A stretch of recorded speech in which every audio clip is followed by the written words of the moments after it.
तो hello everyone, welcome back. हमने अपने प्रीवियस वीडियो के अंदर देखा था कि हम यूज इफेक्ट हुक की हेल्प से एपीआई को कैसे गेट कर सकते हैं रिएक्ट के अंदर। इस वीडियो को अगर अभी तक चेकआउट नहीं किया तो इस वीडियो को देख लें। तो आज हम बात करने वाले हैं यूज रेफ हुक के बारे में। अब ये यूज रेफ हुक एक्चुअली में कब यूज होता है, कहाँ यूज होता है, किस लिए यूज होता है, और यूज रेफ हुक से पहले किस तरह काम होता था, आफ्टर यूज रेफ हुक किस तरह से काम होता है, और लास्ट में एक इंटरव्यू क्वेश्चन भी बताऊंगा। अगर आपसे कोई पूछ ले इंटरव्यू में यूज रेफ हुक कब यूज होता है, कहाँ यूज होता है, किस लिए यूज होता है, तो मैं आपको वीडियो का एंड तक जरूर देखिएगा। लास्ट में आपको इंटरव्यू क्वेश्चन के बारे में भी बताऊंगा। तो बिना टाइम वेस्ट किए स्टार्ट कर लेते हैं, सही है। तो यहाँ पर आ जाता हूँ VS कोड के अंदर। आप देख सकते हैं app.js की फाइल है, उसके अंदर एक फाइल जो है वो लिंक हुई हुई है यूज रैप हुक की। मैंने ऑलरेडी डेवलपमेंट सर्वर भी स्टार्ट कर लिए ताकि आप लोग का टाइम वेस्ट ना हो। और यहाँ पर जो है यूज रैप हुक की फाइल को लिंक कर लिए। कहाँ से लिंक किया, इंपोर्ट किया, यहाँ पर कंपोनेंट्स फोल्डर के अंदर, हुक्स फोल्डर के अंदर यूज रैप हुक फाइल को मैंने यहाँ पर इंपोर्ट कर लिया, सही है। और यहाँ पर एक फाइल भी बनी बनाई मुझे मिल चुकी है। ताकि आप लोग का टाइम वेस्ट ना हो इसलिए मैंने ऑलरेडी बना कर रखी है। तो अब यहाँ पर मैं क्या करता हूँ, RAFCE। अब ये क्या है इसको समझा देता हूँ आपको।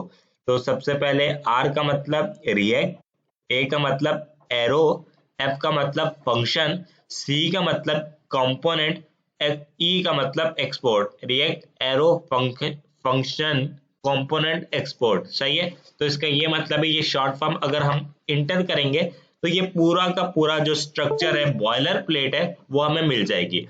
तो अब हमें इंपोर्ट रिएक्ट फ्रॉम रिएक्ट की भी नीड नहीं है, ऐसे भी चल जाता है। तो ये किस एक्सटेंशन का कमाल है ये मैं आपको बता देता हूँ। ES7 react Redux. अगर ये एक्सटेंशन अगर आपने अभी तक जो है वो इंस्टॉल नहीं की, ये वाली एक्सटेंशन, तो जल्दी कर लें, क्योंकि इसके बगैर तो रिएक्ट के ऊपर काम करने का मजा ही नहीं है। तो इसको एक्सटेंशन को जल्दी से इंस्टॉल कर लें।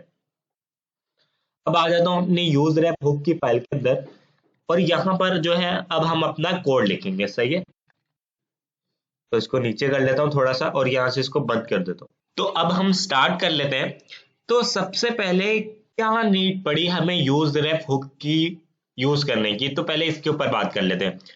तो जब भी अगर आपको इनपुट से वैल्यू गेट करनी हो, सही है, इनपुट की वैल्यू को गेट करना हो, तो हम यूज रेफ हुक का यूज करते हैं।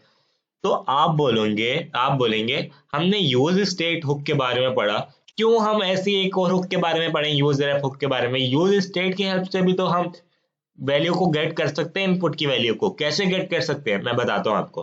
पहले मैं आपको पुराना तरीका बताता हूँ, जैसे हम यूज स्टेट हुक की हेल्प से करते थे। तो यहाँ पर मैंने एक इनपुट बना लिया और यहाँ पर एक बटन बना लेता हूँ जिसका नाम रख लेता हूँ गेट डेटा, सही है, क्योंकि मैं डेटा को गेट करूंगा।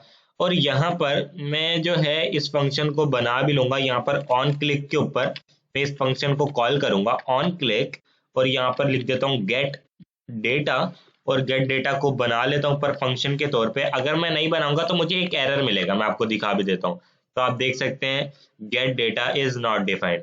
तो भाई मैं डिफाइन कर रहा हूँ, यहाँ पर मैं कॉन्स्ट कहूंगा और एक एरो फंक्शन का यूज करूंगा। ये हमने ES6 के अंदर पढ़ा भी है, अगर आपको नहीं पता तो मैं वीडियो के डिस्क्रिप्शन बॉक्स में लिंक भी दे दूंगा, वहां से जाकर देख सकते हैं। तो गेट डेटा नाम का मैंने फंक्शन बना लिया, सही है। अब मैं क्या करूंगा, अब मैं जो है इनपुट की वैल्यू को गेट करूंगा।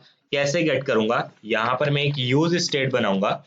तो आई थिंक मुझे ये फंक्शन भी इधर ही बनाना था, मैंने ऊपर बना दिया। अब मुझे ये चलेगा भी नहीं अगर मैं ऊपर बना दूंगा इस फंक्शन को। तो यहाँ पर मैंने फंक्शन ही बना दिया। अब मैं ऊपर जो है वो यूज स्टेट हुक का यूज करूंगा, यूज स्टेट स्टेट। और यहाँ पर जो है यूज स्टेट ऑटोमेटिकली इंपोर्ट भी हो गई है। अब मैं इसको बेसिकली डिस्ट्रक्चरिंग के तौर पे हम बनाते हैं। यहाँ पर मैं लिख लेता हूँ इनपुट वैल, क्योंकि मैं इनपुट की वैल्यू को गेट करूंगा। और यहाँ पर लिख देता हूँ set input val, input val, और यहाँ पर equals to use state. Basically input की वैल्यू स्ट्रिंग होती है, तो हम यहाँ पर एक एम्प्टी स्ट्रिंग पास कर देते हैं। फाइल को कर देता हूँ सेव। और अब यहाँ पर मैं यहाँ पर वैल्यू एट्रीब्यूट लगाऊंगा और उसके अंदर इनपुट की वैल्यू दे दूंगा।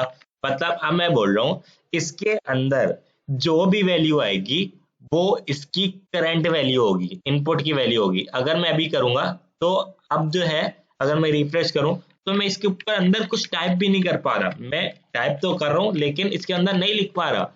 वो इसी फंक्शन के ऊपर जो है वो सब कुछ जो है आकर रुक चुका है। ये मैं आपको दिखाता हूँ कंपोनेंट्स के अंदर, यूज रेफ के अंदर जैसी मैं लिखने की कोशिश कर रहा हूँ तो फंक्शन बार बार कॉल हो रहा है। यहाँ पर एक एरर भी होगा, मैं आपको दिखाता हूँ कंसोल के अंदर। वो बोल रहे हैं value prop to a form field without on change handler. ये आपने पहले भी देखा होगा कि विदाउट ऑन चेंज हैंडलर हम ये काम नहीं कर सकते, इनपुट की वैल्यू को गेट नहीं कर सकते, ऑन चेंज मुझे लगाना ही पड़ेगा। तो यहाँ पर मैं क्या करूंगा, ऑन चेंज चेंज हैंडलर लिख दूंगा यहाँ पर, चेंज हैंडलर, और यहाँ पर मुझे बनाना पड़ेगा। तो यहाँ पर मैं क्या करता हूँ जल्दी से इस फंक्शन को भी बना लेता हूँ, कॉन्स्ट यहाँ पर इज इक्वल्स टू, और यहाँ पर हमें क्या मिलता है, यहाँ पर हमें एक इवेंट मिलता है।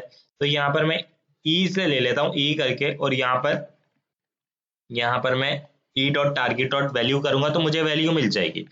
यहाँ पर मुझे क्या करना पड़ेगा, सेट इनपुट वैल, इसकी जो करंट वैल्यू है E dot target target dot value, सही है।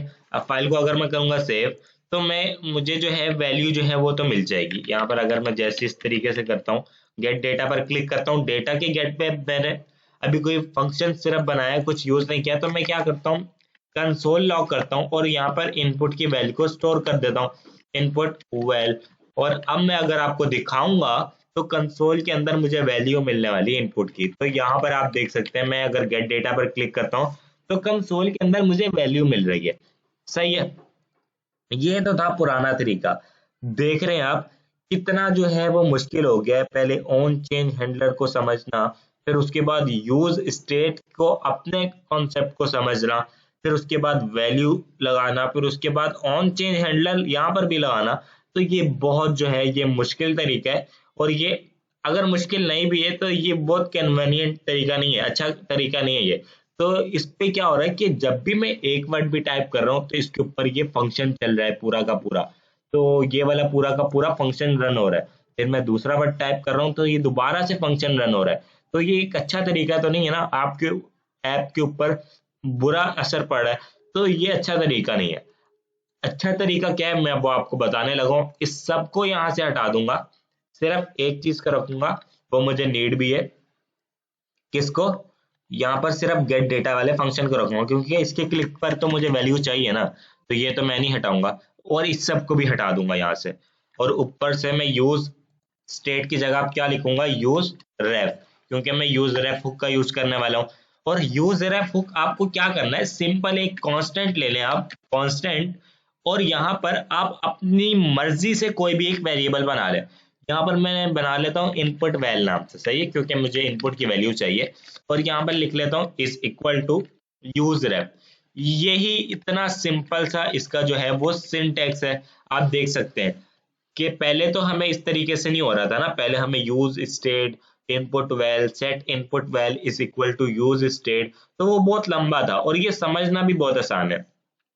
अब क्या होगा, सिंपल मुझे यहाँ पर एक एट्रीब्यूट मिलेगा इनपुट के अंदर रैप नाम का, सही है, रैप जैसे मैं लिखूंगा और उसके अंदर क्या पास कर दूंगा, ये वेरिएबल में जो भी है वही मेरी इनपुट की वैल्यू होगी। अगर अभी कंसोल लॉग आपको करके दिखाऊं, इनपुट की वैल्यू तो नहीं मिलेगी लेकिन एक चीज मिलेगी, मैं आपको दिखाता हूँ।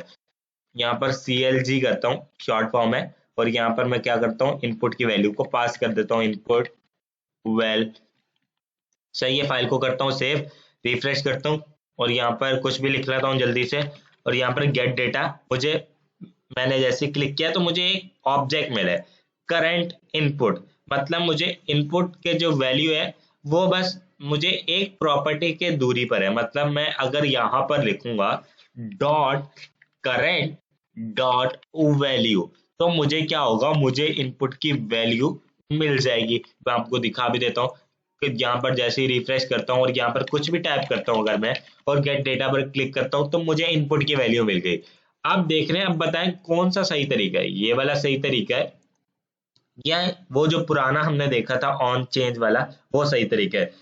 अगर आपको वो पसंद है तो मैं ये नहीं कह रहा कि आप ये यूज ना करें, वो यूज करें, वो यूज ना करें, ये यूज करें, तो आपकी मर्जी है। लेकिन मैंने आपको बता दिया कि अगर आप उस तरीके का यूज करते हैं, एक तो आपका जो है कोड की लेंथ जो है वो काफी बढ़ जाएगी। दूसरा, कोड की लेंथ को अगर अगर एक साइड पे भी रख दें, दूसरा आपकी हर एक टाइप के ऊपर, मतलब एक वर्ड टाइप के ऊपर एक फंक्शन रन हो रहा है, तो ये अच्छा तरीका नहीं है। ये इसकी वजह से जो है आपकी ऐप में बाद में आगे जाके प्रॉब्लम आ सकते हैं। तो मैं आपको रेकमेंड करूंगा अब कि आप ये वाला तरीका यूज करें। वैसे आपकी मर्जी है, लेकिन आप ये तरीका अगर यूज करते हैं तो आपको जो है बाद में प्रॉब्लम्स नहीं आएंगे, बग्स नहीं आएंगे।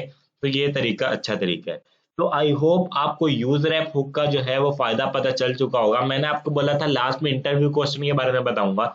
अगर आपसे कोई भी पूछे, अब तो आपको पता चल गया होगा, ये जो इंटरव्यू क्वेश्चन है ये भी आपको समझ में आ चुका होगा। अगर आपसे कोई भी पूछे कि भाई यूज रैप हुक को हम क्यों यूज करते हैं, यूज स्टेट हुक है तो सही, आप उसको बोल सकते हैं भाई हमने अगर इनपुट से वैल्यू को गेट करना हो तो हम यूज रैप हुक का यूज कर सकते हैं।